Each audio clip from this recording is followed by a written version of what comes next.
Somewhere in Venice, there is an island you were not supposed to leave. Not a prison. Not exactly. The people who lived there had homes, workshops, families. They were given titles. They were treated in many respects like nobility, but they could not leave. And if they tried, if they shared what they knew with the wrong person, in the wrong city, in the wrong country, their families would pay for it.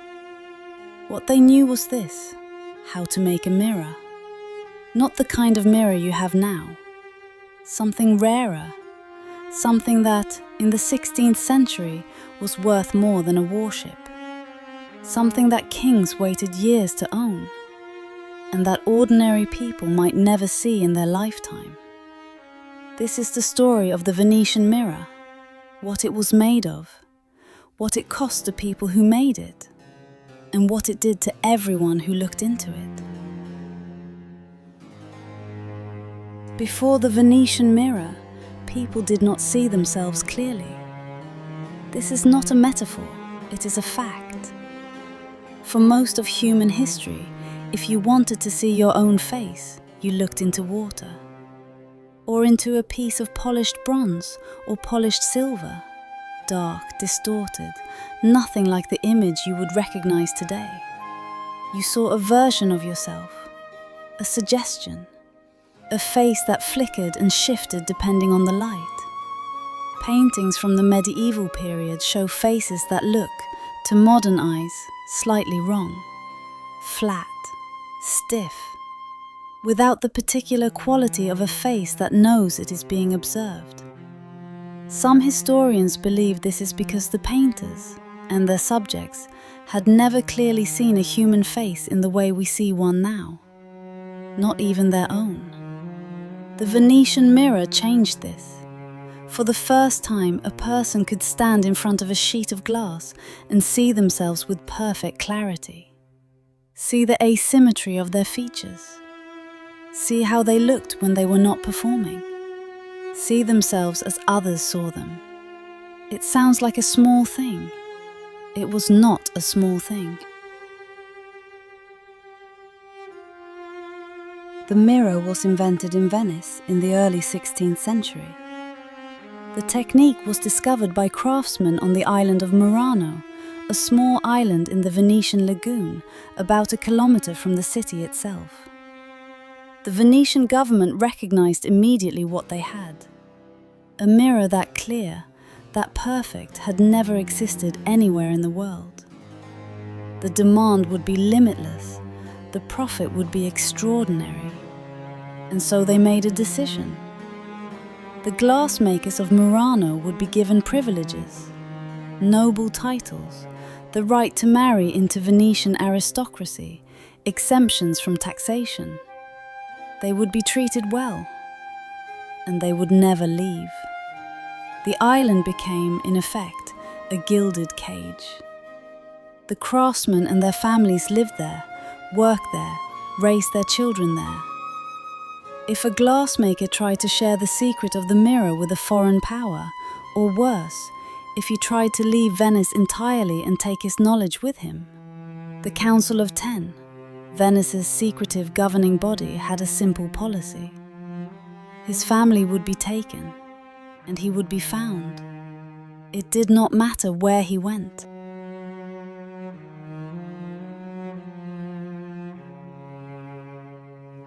Here is what the mirror was made of.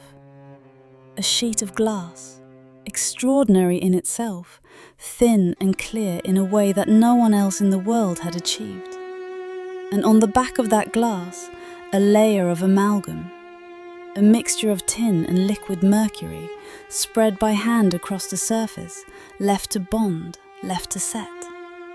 Mercury, which evaporates at room temperature, which enters the body through the lungs, through the skin, which accumulates slowly over months and years in the nervous system.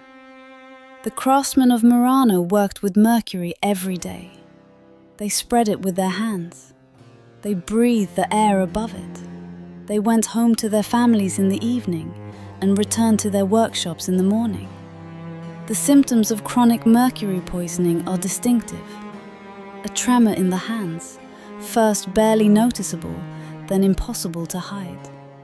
The loss of teeth, difficulty speaking, memory that comes and goes like a tide, and, in advanced cases, hallucinations. Paranoia, a kind of madness that arrives quietly and never fully leaves. Most of the master glassmakers of Murano died young. They knew what the work was doing to them. They understood, on some level, that the thing they were creating, the object that would allow the rest of the world to see itself clearly, was slowly destroying their ability to see anything at all. They kept working.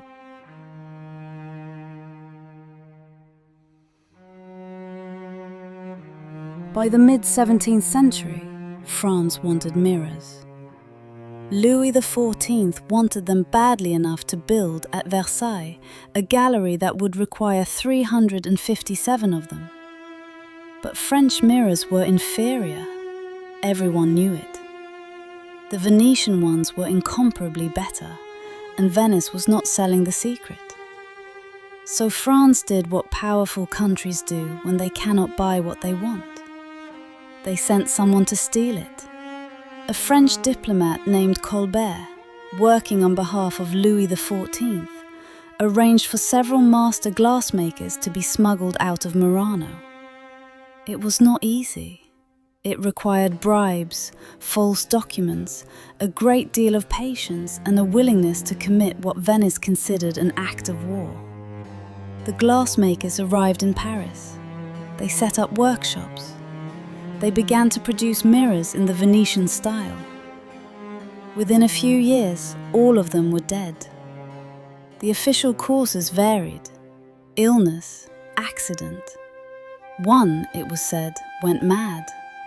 Venice maintained officially that it had nothing to do with any of it.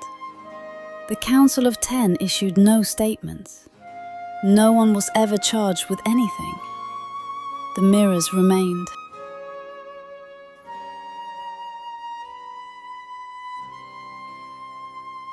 In 1684, the Hall of Mirrors at Versailles was completed.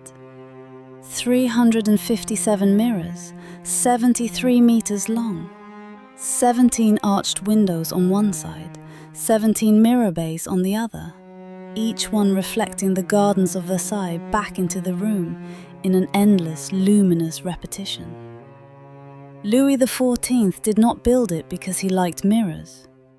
He built it because Venice had told the world for over a century that France could not have what Venice had, that French craftsmen were inferior, that the secret of the perfect mirror belonged to the lagoon and to the lagoon alone.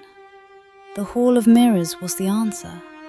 Every ambassador who walked through it, every foreign dignitary who stood in that gallery and looked at 357 perfect reflections, understood the message immediately.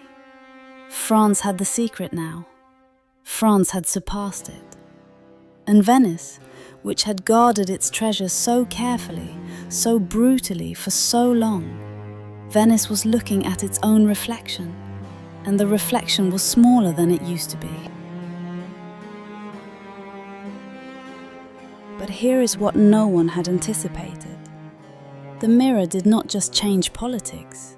It changed people. Before the clear mirror existed, human beings had an approximate sense of their own appearance.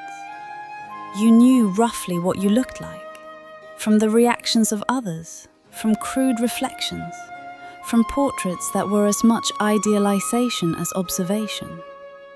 Your face was, in a sense, a rumor about yourself. The Venetian mirror ended that. For the first time, you could see yourself with the same clarity that strangers saw you. See the way your eyes sat in your face. See what you looked like when you were not trying to look like anything. Portraiture changed almost immediately. Faces in paintings from the late 16th century onwards have a quality that earlier portraits lack. A self-awareness, a sense of a person who knows what they look like and is deciding what to do about it. The concept of vanity changed. The concept of beauty changed. The idea that your appearance was something you could study, manage, improve. This became for the first time genuinely possible. What the mirror gave people was not just a reflection, it was a new relationship with themselves. A new kind of self-consciousness that had not existed before and that, once introduced, could not be removed. We have been living with it ever since. There are mirrors from Murano that still exist. They hang in museums, in private collections, in the corridors of palaces that have been converted into hotels. The glass has darkened at the edges over the centuries, a process called foxing, where the amalgam slowly deteriorates, leaving shadows and clouds at the margins of the reflection. If you stand in front of one of these mirrors, you do not see yourself clearly. You see yourself the way people saw themselves before the mirror existed, partially, approximately, with something obscured. The craftsman who made it is gone. The secret he died to protect is common knowledge now, manufactured by machines in factories on every continent. The island where he lived and worked and was not permitted to leave is a tourist destination. You can take a boat there on a Sunday afternoon, but the mirror is still here. Some things are too strange to throw away, too heavy to explain, too old to understand and too precious to lose. So they are kept, passed from hand to hand, from palace to museum to private collection, outlasting everyone who ever looked into them. The craftsman is gone. The mercury is letting go. The reflection is slowly, quietly disappearing at the edges. But the mirror itself, that is kept.